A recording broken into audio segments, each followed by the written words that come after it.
গুনাহমাখা শরীর নিয়ে কোনো মজা নাই আমাদের। আজকে আমাদের সংসারের মধ্যে শান্তি নাই, আজকে চাকরির চেয়ারে বসে পেরেশানি, ব্যবসার মধ্যে বসে পেরেশানি।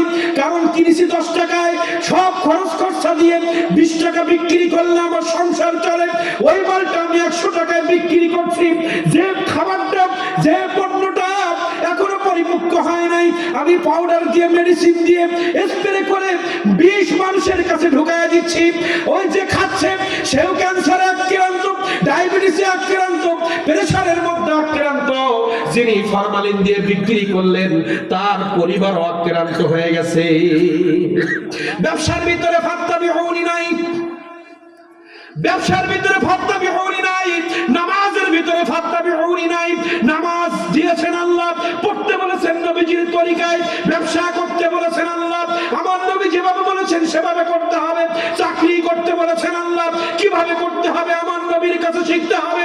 যাকাত দিতে বলেছেন আল্লাহ, ইচ্ছা মতো শাড়ি লুঙ্গি দিলে হবে না, আমার নবীজি যেভাবে যাকাত দিতে বলেছেন সেইভাবে যাকাত দিলে যাকাতের মধ্যে বরকত হবে না। আল্লাহ রাব্বুল আলামিন আপনি আমি যে উপার্জন করি, উপার্জন কেউ 10,000, কেউ 15,000, কেউ 20,000, কেউ 30,000, কেউ 1 লাখ, কেউ 2 লাখ, কেউ 3 লাখ, অবস্থা অনুযায়ী ব্যবস্থা। প্রিন্সিপালের বেতন একরকম, ভাইস প্রিন্সিপাল, সাধারণ শিক্ষক, প্রফেসর, ইমাম, খতিব, মুয়াজ্জিন, খাদেম, যে যে পজিশনে আছে তার বেতন তেমন।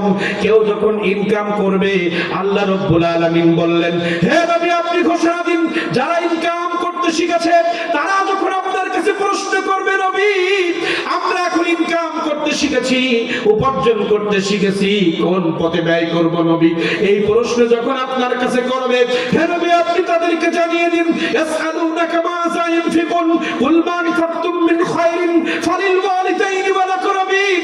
তুমি উপার্জন করতে শিখেছো, সুন্নাত তরিকা হচ্ছে তোমার বাবা মা যদি বেঁচে থাকে তাদের জন্য আগে খরচ করো, তারপরে স্ত্রী সন্তানের জন্য খরচ করো, এরপরে ডেলি টাকা যেটা থাকবে ভাই ভাইয়ের সন্তান, বোন বোনের সন্তান, এরপরে ডেলি থাকলে প্রতিবেশী, তারপরে এতিমখানা। ঠিক কিনা বলেন?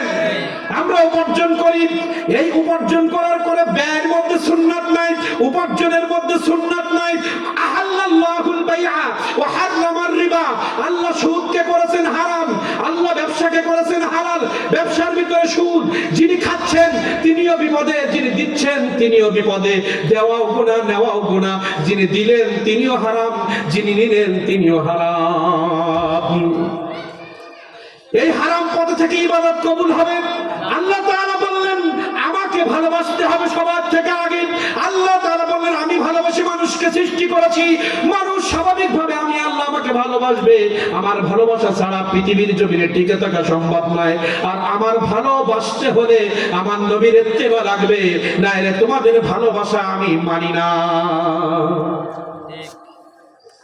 আজকে যদি আমার নবীজির ইত্তেবা মসজিদের মধ্যে থাকতো, মসজিদ ভরে যেত, নামাজের মধ্যে চোখে পানি চলে আসতো। আজকে যদি আমার নবীজির ইত্তেবা ব্যবসার মধ্যে থাকতো, ফলের মধ্যে স্প্রে করার সুযোগ ছিল না।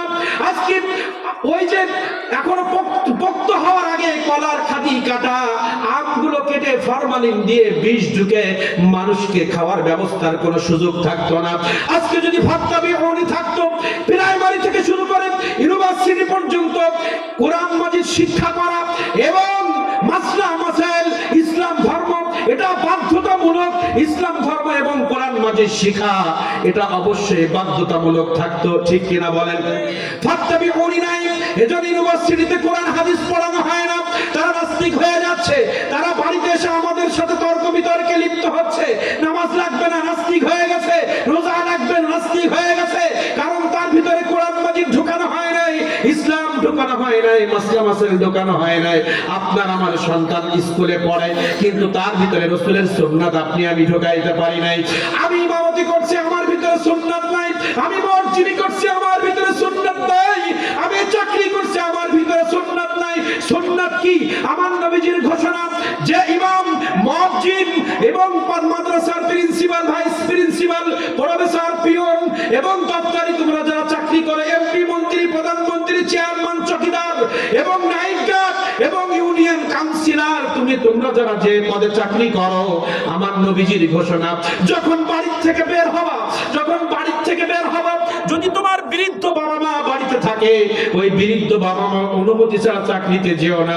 যদি বাড়িতে বৃদ্ধ বাবা মা থাকে, তুমি যদি মায়ের চোখের দিকে তাকিয়ে হাসি মুখে বলতে পারো, মা আমি আমার মন্দিরের চেয়ারে বসানোর জন্য রওনা দিলাম, আমি আমার ব্যবসার চেয়ারে বসানোর জন্য রওনা দিলাম, আজকে প্রিন্সিপালের দায়িত্ব পালন করার জন্য বাড়ি থেকে রওনা দিলাম, মা তুমি আমার জন্য একটু দোয়া করে দিও। আমার মা যদি চোখের পানি ছেড়ে দিয়ে বলে, বাবা যাও, তোমার উন্নতি হবে, তোমার ভালো হবে, আমার নবীজি বললেন ওই সন্তানের জন্য দুইটা জান্নাতের রাস্তা তৎক্ষণিক খুলে দেওয়া হয়। বাড়ির থেকে কোনো মানুষ যখন বের হবে, বাবা মা তারপরে যদি খুশি থাকে, সে যদি রোড অ্যাক্সিডেন্টে মারাও যায়, ওই মায়ের দোয়ার কারণে আল্লাহ তাআলা তাকে জান্নাত দিয়ে দিবে। এটাই হচ্ছে সুন্নাহ। বাড়ি থেকে বের হওয়ার সময় বাচ্চাদের মাথায় হাত বোলাতে হয়, স্ত্রীর সাথে হাসি মুখে কথা বলতে হয়, খোকার মা আমি যাচ্ছি, ফিরবো কিনা জানি না। পৃথিবীর প্রত্যেকটা কাজ যখন করতে হবে, মৃত্যুকে হাজির নাজির রেখে করতে হবে। আমি আজকে ব্যবসার চেয়ারে যাচ্ছি, আগামীকাল যেতে পারবো কিনা জানি না। আমি জোহরের নামাজের সেজদা এসেছি, আসরের সেজদা দিতে পারবো কিনা জানি না। প্রত্যেকটি আমল জীবনের শেষ আমল যদি মনে করতে পারি, আল্লাহ তাআলা আমার আমল কবুল করে নেবেন, আমার আমল ভালো হয়ে যাবে। মনে করতে হবে এই আমার জীবনের শেষ মাহফিল, রাস্তায় থাকার সুযোগ থাকবে না, চোখে পানি অটোমেটিক চলে আসবে, আল্লাহ এই আমার জীবনের শেষ মাহফিল, আমি কিভাবে তোমার কাছ থেকে মাফ করায় নিব। এই জোহরের নামাজ আমার জীবনের শেষ, আমি বোধহয় আর সেজদা দিতে পারবো না, চোখে পানি অটোমেটিক আসবে। প্রত্যেকটা কর্ম যখনই করব, মনে করব আমার জীবনের শেষ কর্ম, আর আমি সুযোগ পাবো না, শয়তানি বদমাই সব চলে যাবে। আল্লাহ তাআলা আমাদের সবাইকে তৌফিক দান করুন। আমরা যেন যেটুকু শুনেছি, বিশেষ করে এই মেসেজ, এটাই আল্লাহ তাআলার ভালোবাসা। আমরা যদি বলি আমরা আল্লাহকে ভালোবাসি, আমার রাসূলের ইত্তেবা করতে হবে। রাসূলের ইত্তেবা করলে আল্লাহ মাফ করবেন, আর ক্ষমাকৃত শরীর নিয়ে আপনি একবার আল্লাহকে ডাকবেন, আল্লাহ 10 বার শুনবে। আর হারাম ঢোকায় আল্লাহকে 100 বার ডাকলে একবারও শুনবে না। এই জন্য আমার বডিটাকে আমি পরিপূর্ণ করব, মুক্ত করব পাপ, তার জন্য দরকার আমার নবীজির ইত্তেবা। আল্লাহ তাআলা সবাইকে নবীজির সুন্নতের জিন্দেগি গড়ার তৌফিক আল্লাহ তাআলা দান করুন।